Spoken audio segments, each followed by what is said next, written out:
ఏ పాటి వాడనని నేను నన్నెంతగాను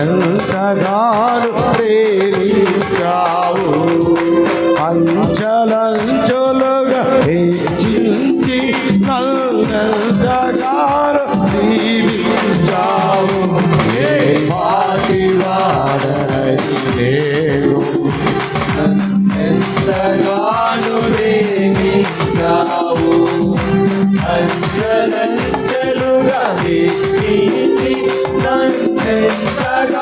అందుకే రెండు చేతులు పైకెత్తి వందనాలు